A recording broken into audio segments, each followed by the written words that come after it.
Fala, gente boa! Estamos recomeçando nossas aulas agora com o módulo 4. E no módulo 4 nós começamos com a aula 15. A aula 15 vai contar a saga de uma nova ideia que suplanta uma crise das partes para o todo.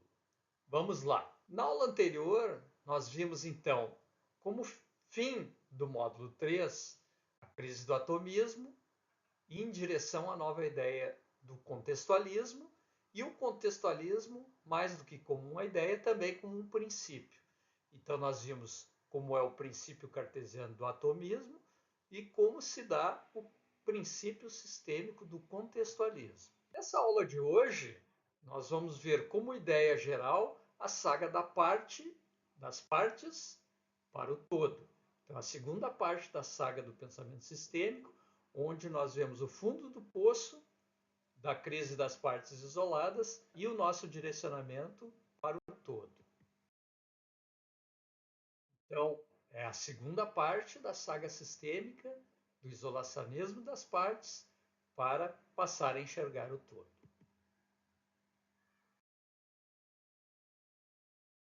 Dentro da nossa grande mandala, nós estamos agora, então, vendo um novo conjunto de princípios e eles são o princípio número 9 da reciprocidade, o número 10 da circularidade, o número 11 da rede, o 12 da integração, o 13 da síntese e o 14, que dá nome ao movimento geral, do todo. Estamos de volta, então, com o Consulte o Aurelião. Na aula de hoje, nós vamos ver duas palavras, parte e todo. Parte, porção ou fração de um todo repartido, um quinhão. Vem do latim pars, parte ou porção. É relacionado a uma outra palavra latina que é portio, que é porção, que por sua vez vem de uma língua ainda mais antiga, que é o proto-indo-europeu, que é o termo per, designar ou repartir, e pere, conceder, distribuir, vender ou trocar. Vejam que essas palavras, a origem da palavra parte ou porção vem de como muito antigamente se fazia o comércio e como se partia ou fracionava uma mercadoria para comercializá-la. Vejam, o comércio, a troca de mercadorias é algo bastante antigo. Não havia embalagens naquela época. Então, como é que se fazia? Tudo era vendido a granel. Era preciso particionar a carne, os grãos, as mercadorias para poder vendê-las individualmente para as pessoas. Daí essa divisão se tornou a palavra parte. E todo, nós estamos no movimento da parte para o todo. Todo, o significado é que não falta nenhuma parte, inteiro ou completo. Total, um conjunto, um ser, uma totalidade. Vem do latim totus, tota, totum, todo ou inteiro.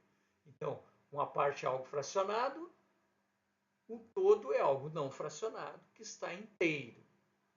E é interessante, quando a gente fala de todo, a gente remeter à língua inglesa, que tem algumas palavras muito interessantes, que, juntas, por terem a mesma origem, elas nos trazem um significado novo para a palavra todo. Por quê? Vejam, palavras em inglês, whole, heal, holy. Whole, todo, do inglês antigo whole, saudável ou seguro, do proto-indo-europeu, koilos, saudável ou todo. Então, whole, que significa a palavra todo, na origem é todo, é um todo porque é saudável e é seguro. Heal, que é curar, é saudável, curar.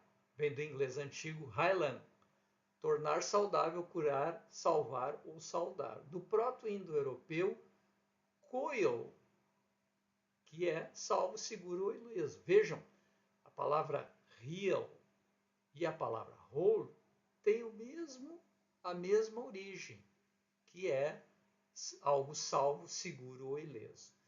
Já holy, sagrado ou santo, vem do inglês haleg, santo, consagrado, sagrado, venerado, piedoso, santo, eclesiástico, pacífico ou manso. Também de uma palavra próxima, proto-indo-europeu, koilos, saudável ou todo. Então, o que nós podemos perceber?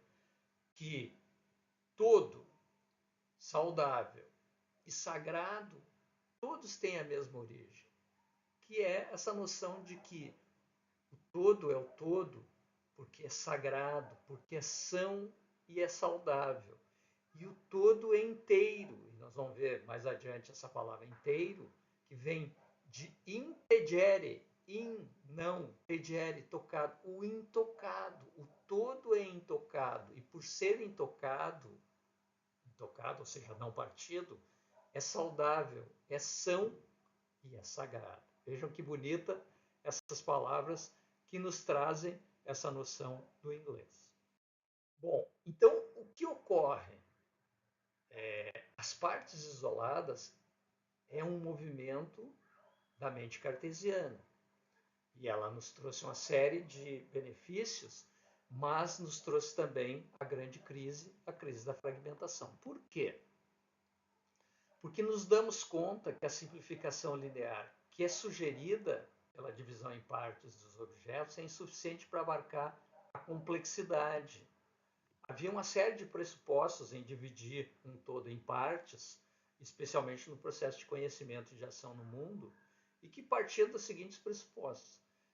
A simplificação linear é uma noção de que a parte contém tudo o que é necessário para conhecer o todo. Então, eu vou dividindo em partes, e as partes menores, inclusive especialmente a parte atômica, aquela indivisível, ela tem tudo o que é necessário para conhecer o todo. Então, eu não preciso, tudo o que eu preciso é conhecer a menor parte. Também de que toda parte é simples, pois possui elementos constitutivos simples, enquanto os mecanismos e as partes de meio do caminho não são tão simples, ainda assim eu encontro a mais simples na parte atômica. Isso é mais fácil de eu remontar o todo a partir dessas partes simples. Também existe o pressuposto de que todo o mecanismo total é composto de influências simples e únicas entre as partes da máquina. Uma parte, uma peça, tem uma única função, um único objetivo, e se encaixa nas demais a partir dessa função única. As influências entre essas partes são retas e unidirecionais, em geral de baixo para cima, ou seja, as partes mais simples vão determinando as partes mais complexas, de modo que as partes simples determinam o todo e o seu funcionamento. O conhecimento de um objeto, a partir de suas partes, segue uma hierarquia, como a gente já sabe.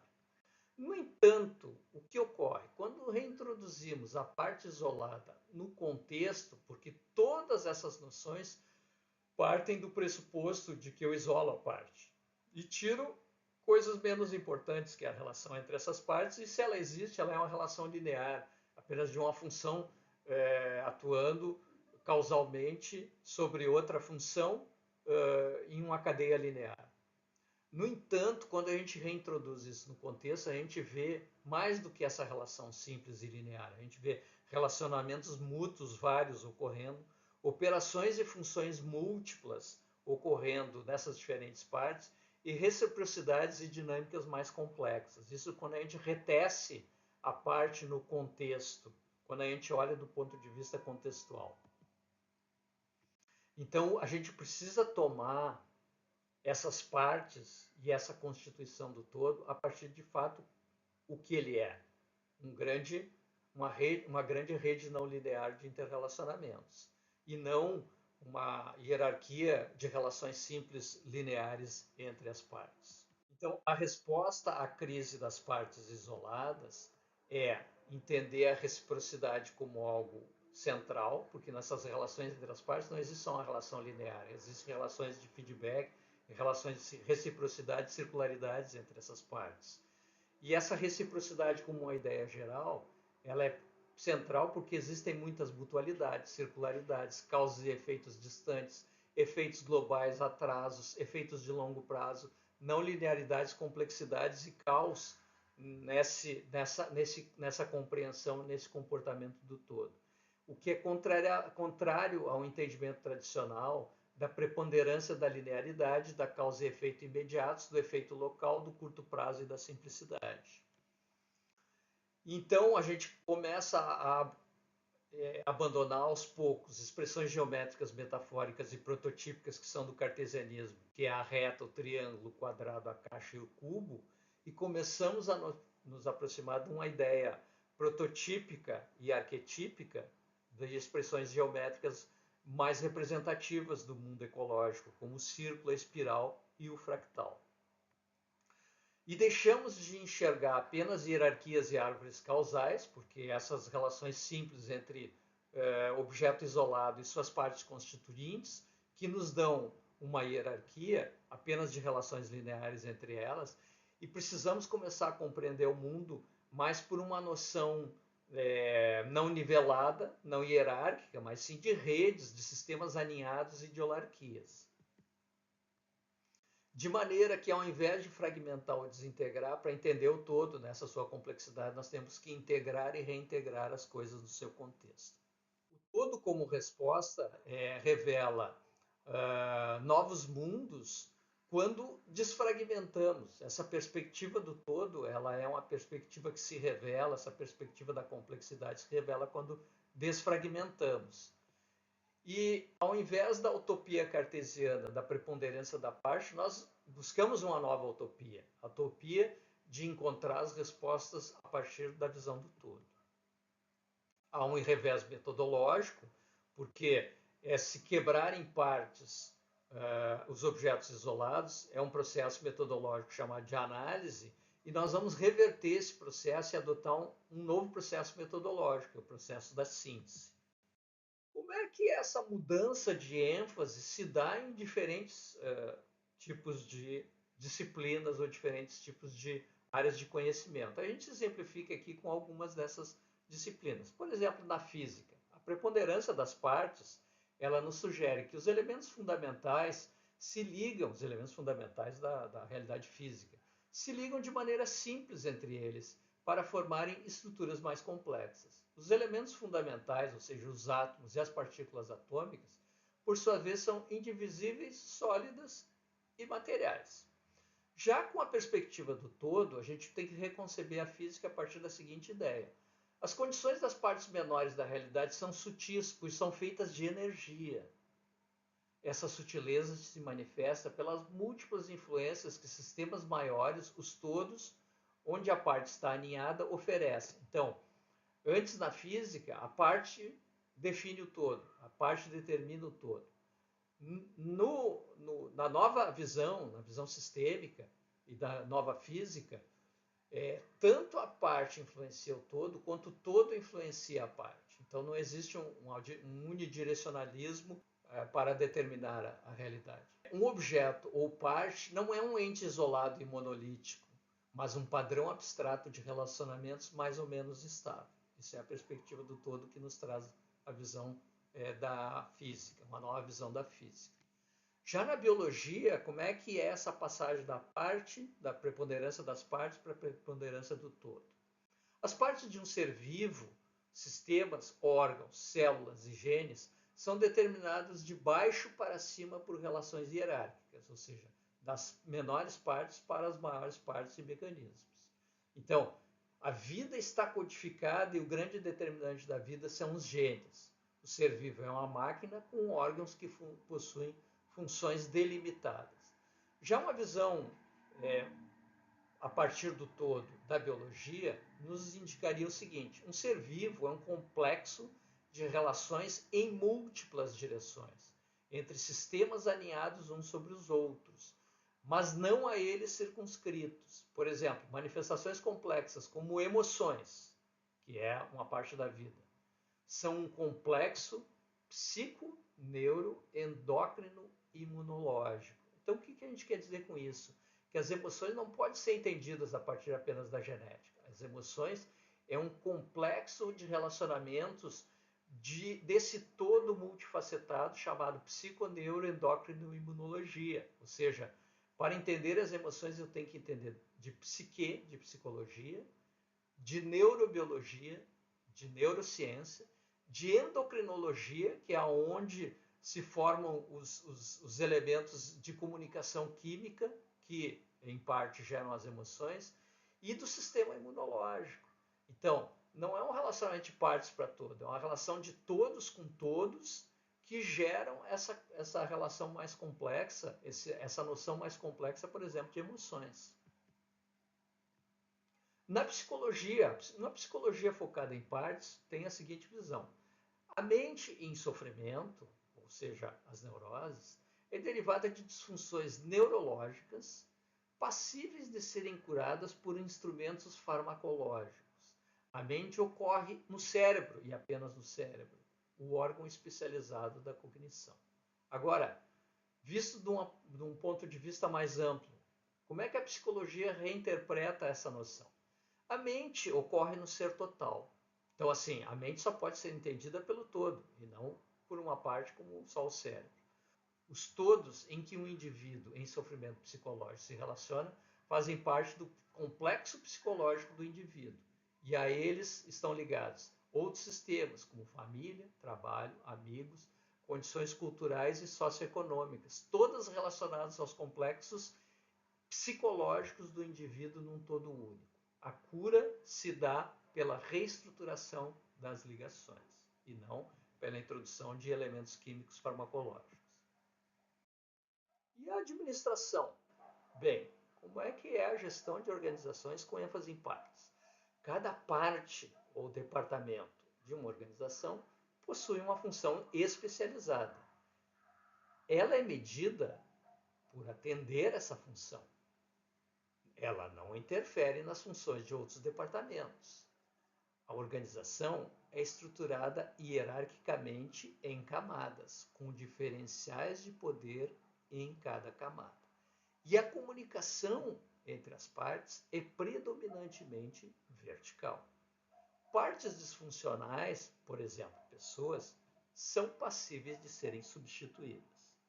Já como é que é a gestão de organizações com ênfase no todo? O desempenho do todo organizacional não é igual ao somatório do desempenho das partes individuais. Os relacionamentos entre as partes, áreas e pessoas interferem diretamente nos desempenhos uns dos outros. Redes de relacionamentos informais são formados em rede e podem ter influência superior à hierarquia formal. A horizontalização favorece a flexibilidade, adaptabilidade e a capacidade de aprendizado. Com isso tudo, com essa noção de crise da parte isolada e a necessidade da nova ideia do todo, e esse movimento, e como a gente viu nessa aula, que questões teríamos para refletir? As questões para refletir de hoje são as seguintes. Observe a seguinte frase sobre a gestão de organizações. O somatório dos ótimos locais não leva ao ótimo global. O que você acha dessa frase? Você concorda ou discorda dela? Justifique. Vejam, no mundo das partes e da preponderância das partes, existe uma grande máxima que diria o seguinte: o somatório do desempenho de cada parte de uma organização leva, no final das contas, ao ótimo global. No entanto, aqui a gente está sugerindo uma frase alternativa, que talvez seja uma frase do mundo da visão de todo. O somatório dos ótimos locais não leva necessariamente ao ótimo global. O que você acha dessas percepções? Então, o que vimos nessa aula? A segunda parte da saga do pensamento sistêmico, que leva do fundo do poço das partes isoladas para uma saga em direção à nova ideia da preponderância do todo. Na próxima aula, nós veremos o primeiro princípio dessa ideia, o princípio número 9 da reciprocidade. Espero que vocês tenham gostado dessa aula e nos vemos na próxima aula de número 16 sobre o princípio número 9. Até lá!